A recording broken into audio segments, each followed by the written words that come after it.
नमस्कार सांगमाने जय जगन्नाथ 2026 रे इंडियन रेलवेज तरफरु फर्स्ट नोटिफिकेशन टी आउट होई सारिछि। एथिरे 11,127 टी एएलपी असिस्टेंट लोको पायलट पदवी गुड़िक पई नियुक्ति बाहरी सारिछि। एहार ऑनलाइन एप्लिकेशन मध्य आरंभ होई सारिछि। बोथ मेल एंड फीमेल एहाकु आवेदन करि परिबे। एहा गोटिए सेंट्रल गवर्नमेंट जॉब रहिबो, परमानेंट चाकरी। टीए डीए एचआरए एमिति बहुत प्रकार एलेवेंसेस मिसी तुम हाथ को प्राय 50,000 पर्यंत दरमा मिल पारिबो। एहाकु कौन सी ग्रेजुएशन मध्य दरकार नहीं, केवल दरकार 10th प्लस आईटीआई किंबा डिप्लोमा करथिले मध्य एहाकु तमे आवेदन करि पारिबो। चलंतु देखि नेबा एहार education qualification, age limit, salary, important documents गुड़िको।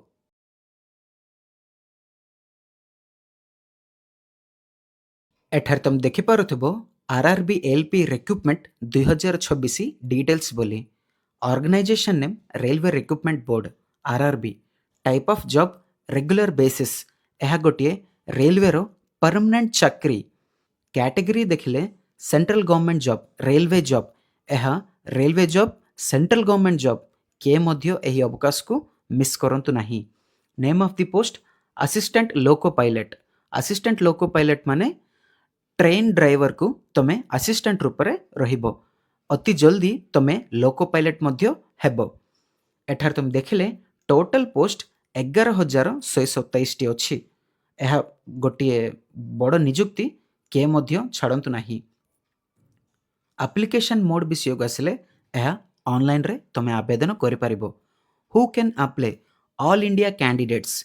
एहाकु India रो प्रत्येक पिला मध्य एहाकु अप्लाई करि पारिबे। ओडिशा पिला मध्य अप्लाई करि पारिबे। प्लेस ऑफ पोस्टिंग इंडिया रे जेकोनसी प्लेस रे मध्य तुमको पोस्टिंग हे पारिबो। देन नेक्स्ट तमे ओडिशा को मध्य तमे पोस्टिंग बदलै पारिबो। लास्ट डेट विषय आसिले 14 जून 2026। नेक्स्ट मंथ जून 14 भितरे ही तमे एहाकु आवेदन करबा पई ट्राई करंतु। लेट करनो, वीडियो को शेष पर्यंत देखंतु, बहुत इन्फॉर्मेशन अछि। एवं जेंडर विषय आसिले बोथ मेल एंड फीमेल एहाकु पुओ माने झियो माने दुई जण मध्य अप्लाई करि परिबे। चलंतु देखि नेबा एहार एलिजिबिलिटी क्राइटेरियास गुड़िको। एजुकेशन क्वालिफिकेशन विषय आसिले candidates must have completed matriculation 10th pass along with ITI in relevant trades approved by NCVT SCVT।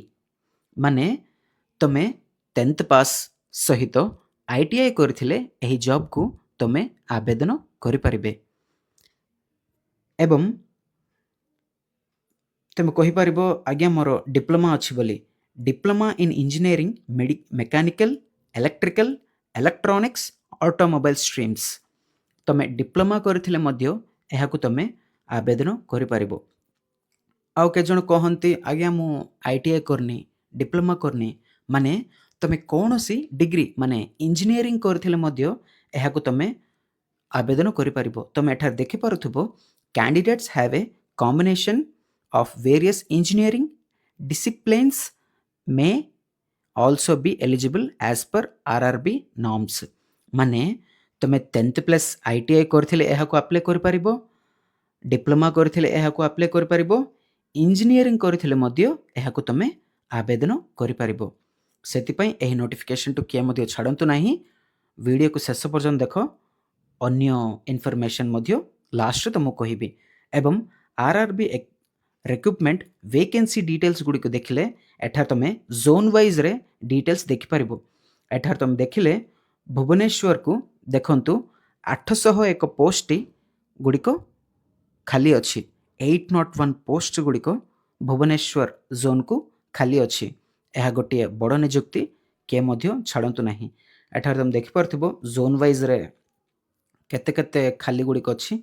एहा सब टोटल मिसेले टोटल रे 11,127 पोस्ट गुडी को एहा रे अछि। चलंतु देखिनबा एज लिमिट। मिनिमम एज 18 वर्ष रहिथिबार अछि। मैक्सिमम एज 30 वर्ष रहिथिबार अछि। Age relaxation as per government rules for OBC students 3 वर्ष, SC ST PWD कैंडिडेट्स को 5 वर्ष, एक्स सर्विसमैन को 5 वर्ष, पीडब्ल्यूडी प्लस एससी और एसटी होते 15 वर्ष। तुमर एज जदि 30 वर्ष होइकी तुम आईटीआई डिप्लोमा और इंजीनियरिंग करथिले तुम ओबीसी कैटेगरी होते 30 प्लस 3 33 इयर्स पर्यंत तुम अप्लाई करि परिबो। और एससी और एसटी होते तुम 35 इयर्स पर्यंत तुम अप्लाई करि परिबो। एक्स सर्विसमैन होते 5 वर्ष 35 इयर्स पर्यंत तुम अप्लाई करि परिबो। एवं पीडब्ल्यूडी और एससी और एसटी होते 45 वर्ष पर्यंत तुम यही जॉब को अप्लाई करि परिबो। चलंतु देखि नेबा एहार सैलरी 19,900 टंका होची एहार बेसिक पे लेवल 2 सैलरी रहिबो। 7th पे कमिशन लागू हेबो। एठा तुम देखि पारथबो 25,000 रु 40,000 पर्यंत तुमरो फर्स्ट सैलरी मिलिबा अवकाश अधिक थाए। एहारे DA, HRA, TA, running allowances ए सब मिसी तुम हाथ को प्राय नाय माने 40 थारु अधिक का आसवा अवकाश अधिक थाए। कौन पाए माने आम सांग जड़े assistant loco pilot job crack करथिले तांकर सैलरी मध्य मु बुझीथिली जे 48,700 केते कहूथिले पाखापाखि तुमर सैलरी 50,000 पाखे आसवा अवकाश अधिक अच्छी। चलतु देखि नेबा सिलेक्शन प्रोसेस। एथारे सिलेक्शन प्रोसेस देखिले सीबीटी 1 हैला फर्स्ट रहिबो, देन नेक्स्ट सीबीटी 2 रहिबो computer based test, then next third रे हेबो computer based aptitude test, fourth one हैला डॉक्यूमेंट वेरिफिकेशन, फिफ्थ वन हैला मेडिकल एग्जामिनेशन। एहार सिलेबस एवं एग्जाम पैटर्न कोन केमिति रहिबो मु ऑफिशियल नोटिफिकेशन रे तुमको टोटल रे कहबी। शेष पर्यंत वीडियो को देखंतु। एठार तुम देखि पारथबो सीबीटी 1 एग्जाम पैटर्न हेउछि type of questions. Total questions हैला 75 रहिबो। 75 मार्क को 60 मिनिट रहिबो टाइम। सब्जेक्ट विषय को आसिले मैथ्स, रीजनिंग, जनरल साइंस एवं जनरल अवेयरनेस रहिबो। नेगेटिव मार्किंग मध्य 1/3 ईच रॉन्ग आंसर रहिबो। नेक्स्ट सीबीटी 2 एग्जाम पैटर्न देखले पार्ट 1 रे 100 क्वेश्चंस आसीबो 90 मिनिट रहिबो। पार्ट 2 रे 75 क्वेश्चंस आसीबो 60 मिनिट रहिबो। टोटल रे 175 क्वेश्चंस को 2 घंटा 30 मिनिट टाइम रहिबो। नेक्स्ट थर्ड वन हैला computer based aptitude test CBAT. एठारे एथिरे नो नेगेटिव मार्किंग रहिबो। Minimum T score 42 required in each test बोली कहउछंती। एहा सब तमे केते परसेंट आसले तमे क्वालिफाई नेचर रे रहिबो मु तुम ऑफिशियल नोटिफिकेशन रे बुझेबी। शेष पर्यंत देखंतु एवं चलंतु देखि नेबा एप्लीकेशन फीस। जनरल कैंडिडेट्स को 500 टंका, ईडब्ल्यूएस कैंडिडेट्स को 5 टंका, ओबीसी कैंडिडेट्स को 5 टंका, पीएचडी एवं फीमेल कैंडिडेट्स को 250 टंका, एससी और एसटी हेतले 250 टंका। एहारो मनी रिफंड मध्य हेबो माने तमे तमे बांधिबा पैसा सब जाक 5 टंका जाक गवर्नमेंट नै जीवनी।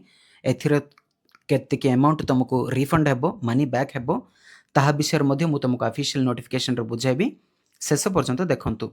एठार तुम देखि पारथबो इंपोर्टेंट डॉक्यूमेंट्स गुड़िक एचएससी सर्टिफिकेट्स एंड मार्कशीट, +2 और ITI certificate and marksheet, computer certificate, signature, caste certificate, Aadhaar card, residential certificate, self attested passport size photographs 2टी एवं रिक्रूटमेंट इंपोर्टेंट डेट्स विषय आसिले 15 मे 2024 15 मे रे ऑलरेडी यार एप्लिकेशन स्टार्ट हो सारी। लास्ट डेट हूँ 14 जून। किए मध्य लास्ट डेट पर्यंत वेट करनो। चलंतु देखि नेबा यार ऑफिशियल नोटिफिकेशन टी।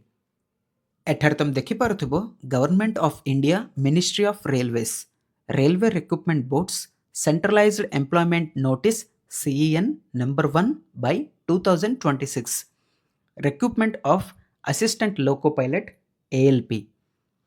एठार तुम देखिले डेट ऑफ ओपनिंग टाइम 15/5/2024। यार ऑनलाइन एप्लिकेशन ऑलरेडी स्टार्ट हो सारी से किए मध्य लेट करंतु नहीं। 14 जून 26 होची लास्ट डेट। लास्ट डेट पर्यंत वेट करनो। जल्दी जल्दी ही ए वीडियो को लाइक करी चैनल को सब्सक्राइब करी आज ही जाइकी नोटिफिकेशन को अप्लाई करंतु। एवं modification window for corrections in application form with payment of modification fee 17/6/2024 ଠାରୁ 26/6/2024 ପର୍ଯ୍ୟନ୍ତ ତମେ ଆପ୍ଲିକେସନରେ କ'ଣ ହେଲେ ରଙ୍ଗରେ ଟାଇପ୍ କରିଥିଲ ମାନେ ତାହାକୁ ମଡିଫିକେସନ୍ ମଧ୍ୟ କରିପାରିବ। ଏଠାରେ ତମକୁ ତଳେ ଦେଖିଲେ post assistant loco pilot ALP pay level in 7th CP level 2 salary ରହିବ ଏବଂ ଇନିସିଆଲ ପେ 19,900 ଟଙ୍କା ଏହାର ବେସିକ୍ ପେ ରହିବ। ମେଡିକାଲ ଷ୍ଟାଣ୍ଡାର୍ଡ A1 ରହିବାର ଅଛି। 6/6 ଆଇ ଭିଜନ ରହିଥିବାର ଅଛି, ମାନେ ତମକୁ ସାଇଟ୍ ଥିଲେ ନଥିଲେ ସ୍ପେକ୍ଟିକଲ୍ସ ଗ୍ଲାसेस ଥିଲେ ଏବଂ କଲର ବ୍ଲାଇଣ୍ଡନେସ୍ ରହିଥିଲେ ମଧ୍ୟ ଏହାକୁ ତମେ ଆବେଦନ କରିପାରିବନି। କ'ଣ ପାଇଁ ମାନେ ସବୁ ଏକ୍ଜାମ କ୍ଲିୟର କରିଗଲେ ମଧ୍ୟ ମେଡିକାଲ ଏକ୍ଜାମରେ ତମକୁ ପ୍ରୋବ୍ଲେମ ଆସିବା ଚାନ୍ସେସ୍ ଅଧିକ ଅଛି। ଏହାକୁ 6/6 ରହିଥିବାର ଅଛି ଆଇ ଟେଷ୍ଟରେ। ଏବଂ ଚାଲନ୍ତୁ ଦେଖିନେବା ଏଜ୍ ବିଷୟକୁ ଆସିଲେ 1/7/2024 ସୁଦ୍ଧା 18 ବର୍ଷରୁ 30 ବର୍ଷ ହୋଇଥିବାର ଅଛି। ଟୋଟାଲ ଭେକେନ୍ସିସ୍ ମଧ୍ୟ 11,127ଟି ଅଛି।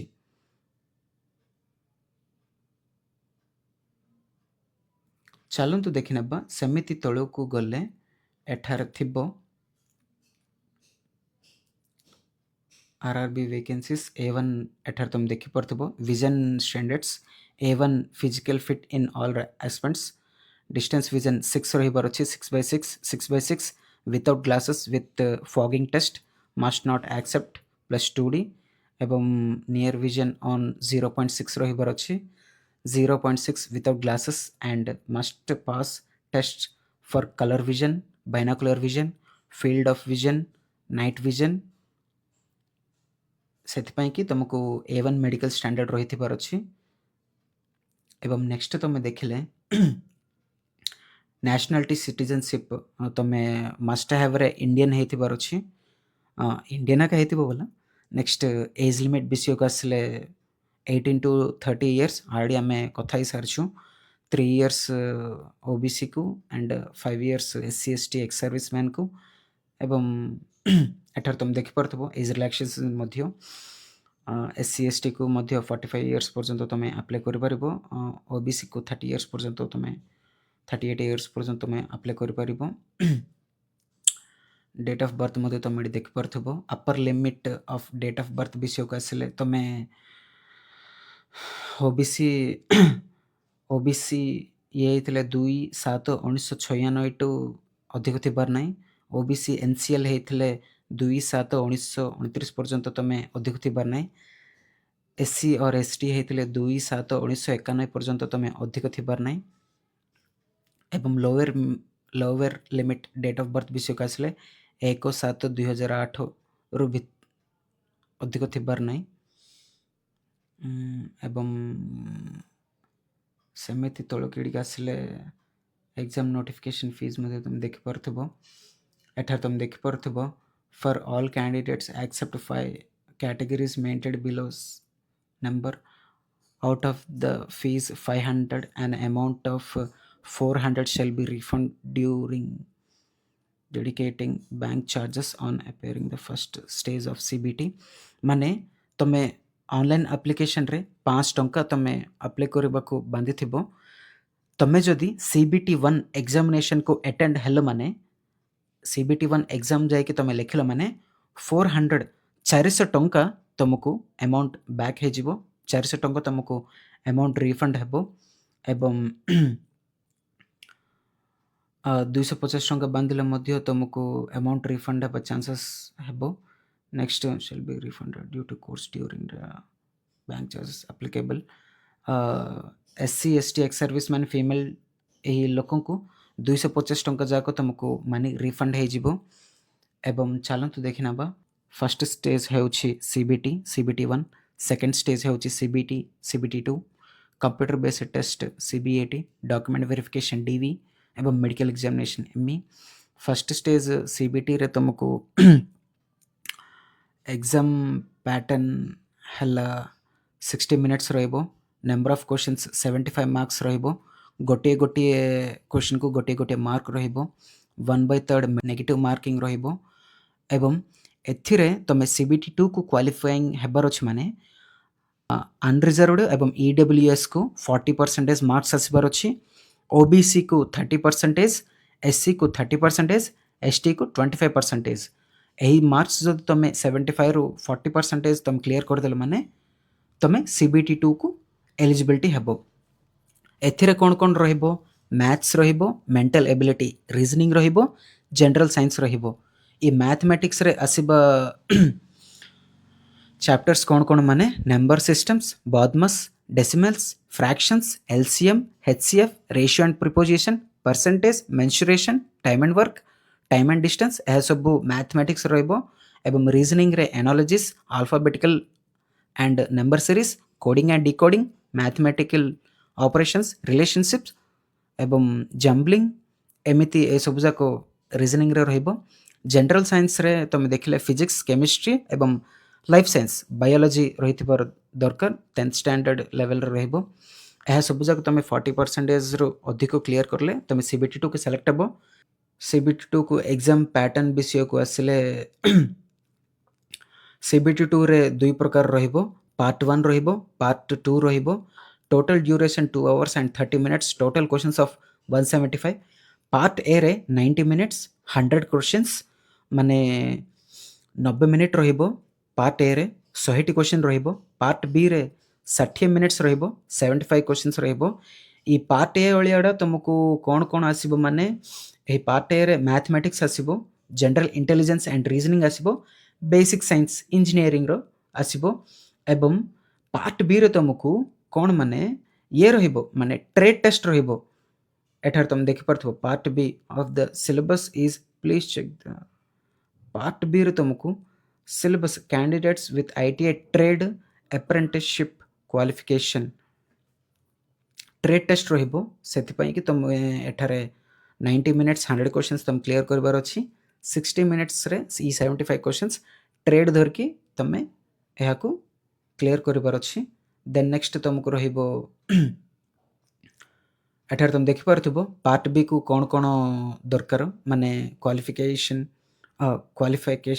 हेबार अछि। माने पार्ट 2 को electronical engineering and combination various streams of electrical engineering माने तुम ट्रेड को लिखोइलना से ट्रेड को धरकी तुमको एठारे एग्जाम रहिबो। Then next computer based aptitude test, यह टिके माइंड गेम रहिबो। माइंड गेम रे ही कंप्यूटर बेस्ड एप्टीट्यूड टेस्ट करिवे। देन नेक्स्ट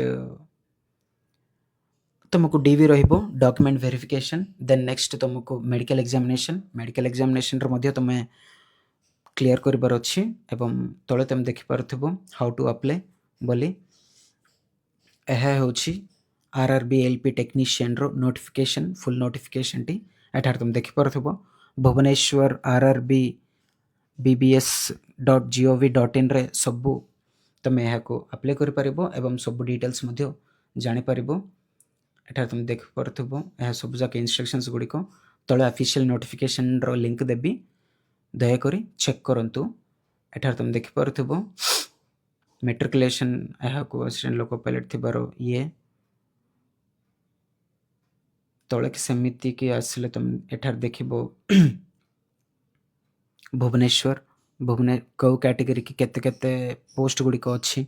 अनरिजर्व्ड को 370, एससी को 120, एसटी को 58, ओबीसी को 176, ईडब्ल्यूएस के 77, total post 861, ex service man को 80 पोस्ट गुडी को आवेदन करि परिबो तमे।